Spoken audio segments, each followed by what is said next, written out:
Hey there, this is Jody Seibert with Fix Your Accounting.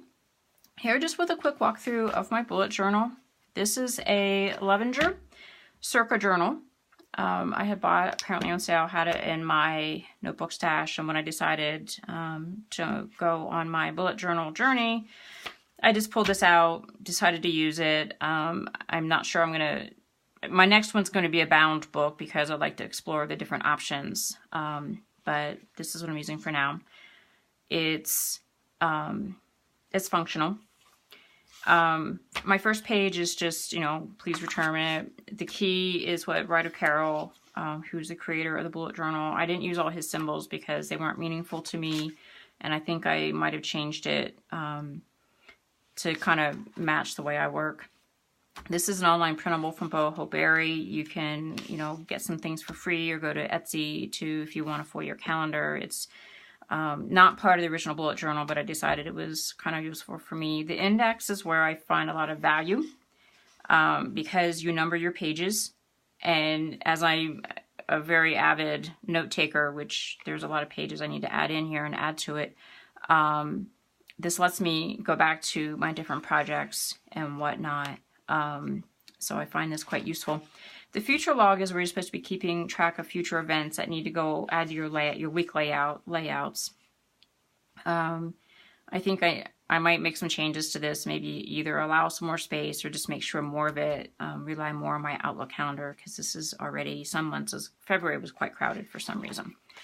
And then January, I did start my journal back, I guess, end of November, early December, something like that. And I did this is a do-over because like a month in after I was experimenting, I just wanted to start fresh. And I'll just say that everyone that starts a bullet journal does it.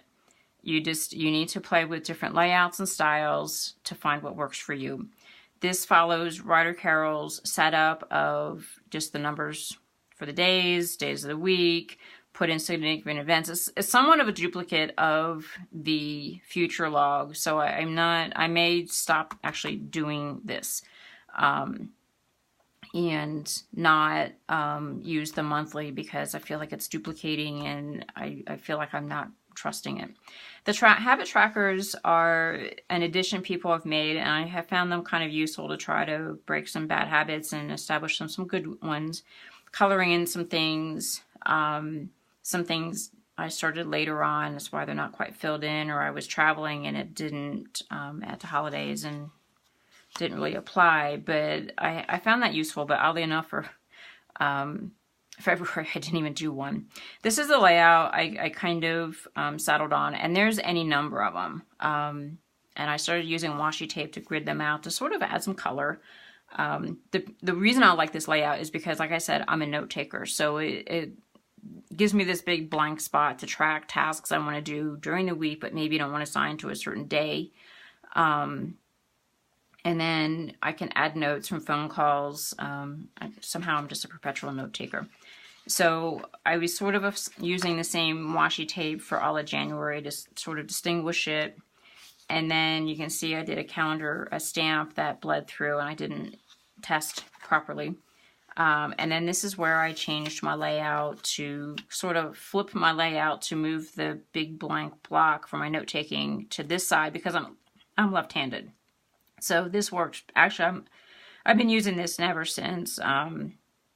It's really working for me. So I just start my day Monday. Here, added the calendar stamp. I just learned that I need to blot the ink a little bit before I stamp it so it doesn't bleed through. February, I never did a tracker. This I started using a lot less. I'm using the future log a lot more. Somehow that was not a big week. But every week I'm going through, you can see, I scribble, and 2 weeks running now, I've totally messed up my dates.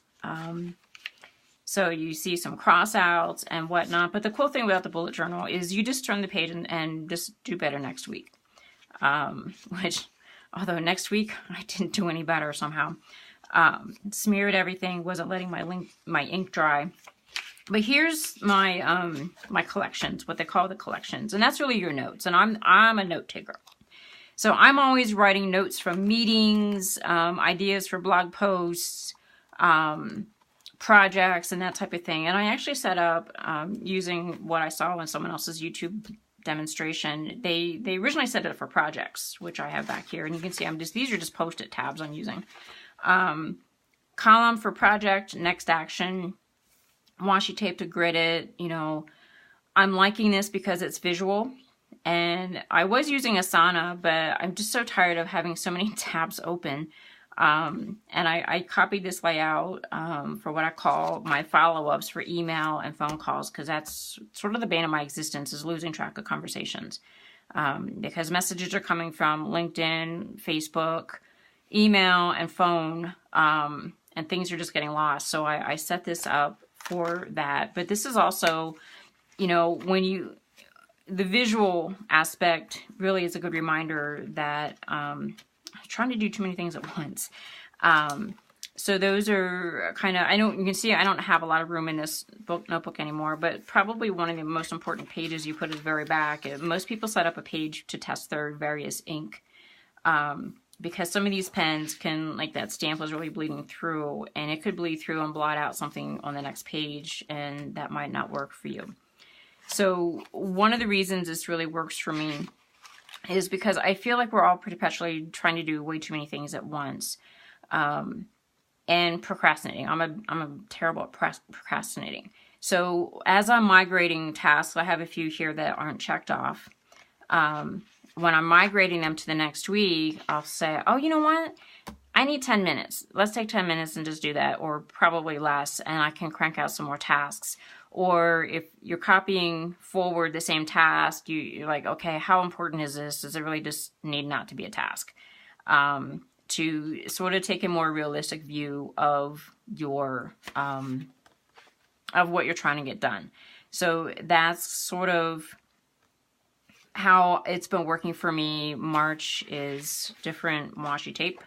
And I think probably a month or less, I will have finished this. I don't think I'll have any more of this type of paper. And I did already buy a couple other journals, bound journals I like to try, sort of giving myself permission to try different journal styles and whatnot till I settle in into sort of a routine. I've settled on my layouts. I think that's working pretty good for me. And tracking my collections and projects is getting a lot better. So I hope you found this useful. I am Jody Seibert with Fix Your Accounting. I am your accounting and business coach. Have a great day.